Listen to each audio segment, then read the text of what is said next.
From dog shit to one of the greatest of all time, no, this isn't my origin story. We're going to talk a little bit about Tibalt today. For the longest time, Tibalt was a fucking meme. This guy was dog shit.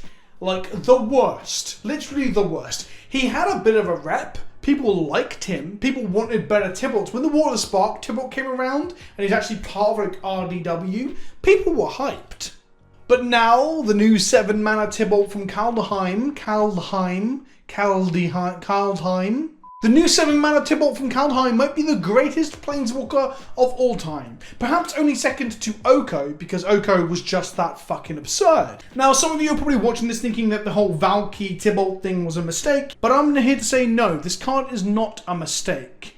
This modal double-faced card is actually quite elegantly designed. But first, let's break down what this card is. WotC is a 2-mana creature with a cool ability that is largely not important. It's like a Tide Hollow Scholar, but only for creatures, and it becomes the creature that's underneath it. It's fine. But then on its flip side, you've also got a second mode of a 7-mana Tibalt Planeswalker. This Planeswalker allows you to exile cards from libraries and play them. All creatures in play as a removal spell to protect itself. It's got quite a bit of loyalty on there. And the ultimate allows you to exile graveyards, make some mana, and cast those spells too. You can cast all of the spells that Tibalt exiles because of an emblem on it ETBs. I talked about this in a preview spoiler video, so I'm not going to go into great lengths about it. I said it's pretty good then. I said cascading into it is probably pretty strong. The reason that this Tibalt now joins Karn Liberated as one of, if not the most powerful 7-mana planeswalkers you can play on turn 3 is because of the modal double-faced nature of the card. Now, I'm about to break down a combo and how it works a little bit. I say combo. It's more like a synergistic engine that abuses some rules of magic.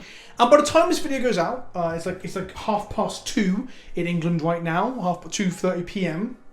By the time this video is out, they might have fixed the rule interaction. And in some ways, I hope they do fix this rules interaction because it's dumb and it shouldn't work this way. So if they have fixed it, by the time this video goes out, you know what? Gold star. That's really condescending, but I mean it. They have taken responsibility and they fixed something that's a problem. You can cascade into it with any number of 3 CMC cascaders like Ardent Plea, for example, or in Legacy, a much better card, Shardless Agent. In Modern, you don't necessarily have to play the bad cascade spells, although some people are. Instead, you can just put it into a perfectly reasonable Jund deck and sometimes cascade into it with Bloodbraid Elf for huge value. In Pioneer and in Modern to a lesser extent, you can Bring to Light into this, and it's being used in Pioneer in Bring to Light. 5 colour if misses the deck, but you Bring to Light this. As long as you put 2 colour of mana into it and 5 mana, you're going to find yourself a 7-mana Planeswalker. How good is any of this, do you ask, in Legacy, in Modern and Pioneer? Well, take a look at this. This is a quote from Ozymandias172, a tweet, when talking about this weekend's results across the challenges. There are Modern Legacy PTQs next weekend. Cascade WotC decks won the Saturday Modern Challenge and put 2 more into top 8. It won yesterday's Legacy Challenge and won more in the top 8, and then 2 today. Bring to Light Tibalt decks won both Pioneer Challenges last weekend. The rules have to change this week. And there's deck lists in that as well. The tweet is linked in the description below. You can go have a look. Canister was one of the people who will pilot one of the decks.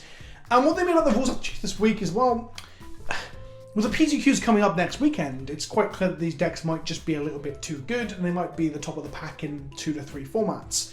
And, well, Monday, today, is the day that we normally get a banned and restricted announcement. People have been, like, crossing their fingers for a Legacy BNR for a while. Those of you that read my CFB column in the newsletter, if you want to start from the newsletter, the link in the description below, in that newsletter, you'll know that I was talking about how people are, like, really wanting some bans to fix Legacy. So people are waiting every Monday to see if they get some sort of ban announcement, or today, perhaps a rules change, which we're going to come to in a moment. This all works because Cascade and Bring to Light and probably some other wiki cards that aren't coming to the forefront of formats all allow you to stumble into or cheat off a WotC but cast the Tibalt. That's the problem. Cascade, as a clear example says, Cascade. When you cast the spell, exile cards on top of your library into exile a non-land card that costs less. You may cast it without paying its mana cost, put the exiled card on the bottom of your library in a random order. The popular response to these kinds of things, when a new card breaks an old mechanic or an old card, is for Wizard of the Coast. Think about Karn, Max and Flats here. Wizard of the Coast to be accused of printing dumb, pushed cards. Karn was a dumb, pushed card, so it was reasonable there. This card, a 7-mana Planeswalker and a 2-mana body that's modal, it seems good. It's got 2 fucking functions, and when cards have multiple functions, they tend to be better than cards that just do one narrow thing. It's versatile. But the problem comes when we start to like get pissed off at Wizards for breaking old mechanics when they print into Legacy and Modern or Pioneer, when you think that there are so many cards in Magic. What are there? 16,000? It's probably more than that. I always say 16,000, but I'm pretty sure we're way beyond that now. Every set introduces a good 100 or 200 new cards, right? So they can't always consider every option when designing a new card. If Tibalt was, for example, formatted as some people have suggested with 7 CMC on the front and 2 on the back, you wouldn't be able to cascade into the 2-drop side, then cast the card. Yes, but then you'd have problems with flickering. When you flicker a modal double-faced card or a permanent with 2 sides, Delver of Secrets for example, you always get the front side come back when you get that permanent back. This happened with the Glimmerpoint Stag and the Mimic, the modal double-faced land that was a copy clone. It gave us a fun deck where you could Glimmerpoint Stag your land, copy a Glimmerpoint Stag your land, copy a Glimmerpoint, and there were a lot of stags in play. It was less Splinter Twin and more Splinter Twin with erectile dysfunction. So having the bigger, splashier effect on the back end, especially with permanents, is elegant design in the sense that it doesn't go on to break Restoration Angel, Flicker Wisp, Conjurer's Closet, or in standard right now, Thassa, the new Thassa that flickers. But still, some of you are probably thinking, how could they not see this coming? And I still come with a point that Wizards, and any designer for that matter, whether it be Wizards of the Coast or any game, can't look to design the current new game pieces with everything in mind when you've got 30 years of cards to deal with.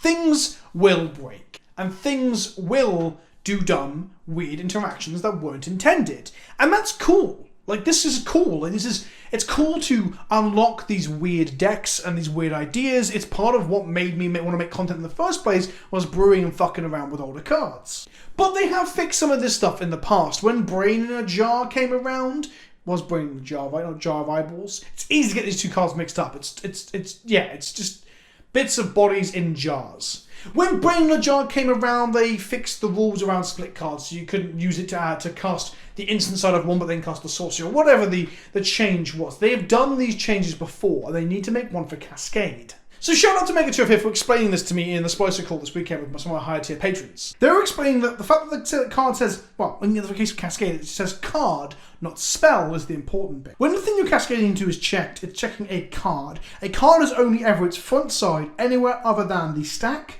or the battlefield. If we refer to spell, not card, it will refer very directly to the CMC of the spell you're trying to cast. Valky is a 2 CMC spell, and Tibalt is a 7 CMC spell. Unfortunately, outside of the stack and on the battlefield, they are just a 2 CMC card. This is a super easy, and I'm going to use the word again, elegant fix. And it's not just Megaturf's idea, although shout out to her for pointing this out to me and helping me understand what change can be made to Cascade. There was an article on the Mothership which talked about Oracle changes, and it pointed out how there was a change with this recently with Grim Reminder. In the article, it mentioned how Grim Reminder was skipped in the big card to spell update, which they ironically noted as Grim Reminder of the importance of precision, which is funny because it seems like they've done this already with a lot of cards, changing the instance of card to spell, but they didn't think about Cascade.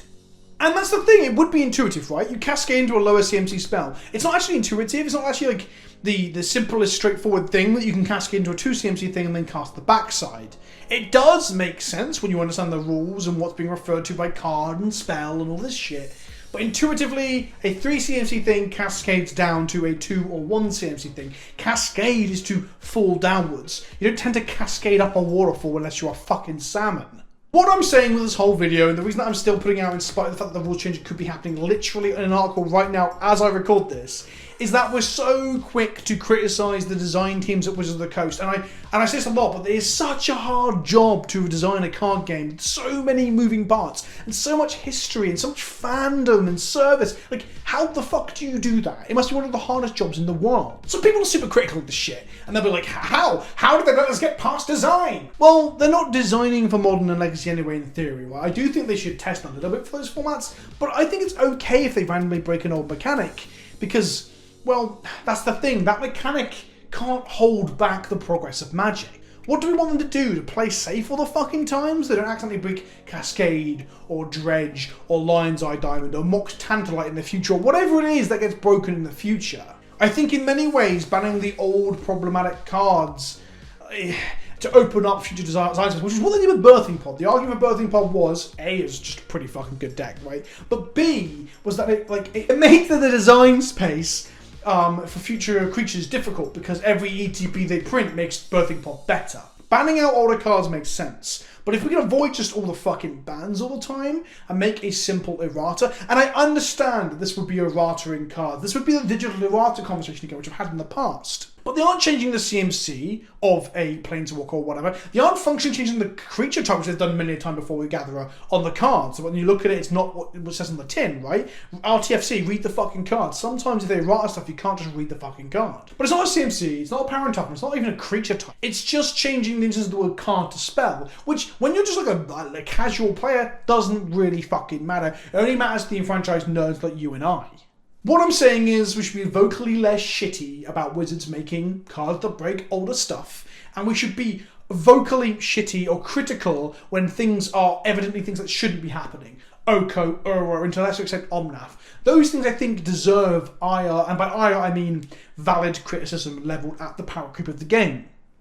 Tibalt/Valky, it's fun to meme and joke about it, but it's not the same thing. It's not the same issue as Uro or Omnath. However, there is something that combines the two, which is the speed to react. The problem with Legacy right now is that they keep injecting cards that people find frustrating, unfun, and format warping, and then we just get more of those, because every set is so power crept. So instead of we are seeing things even out and then seeing a ban, we're just getting shit piled upon shit, and it's making a lot of enfranchised Legacy players, and modern to a lesser extent, feel frustrated. This is frustration that is compounded by inaction, because we're not seeing bans, or even talk of bans, watch lists, or data from the mothership.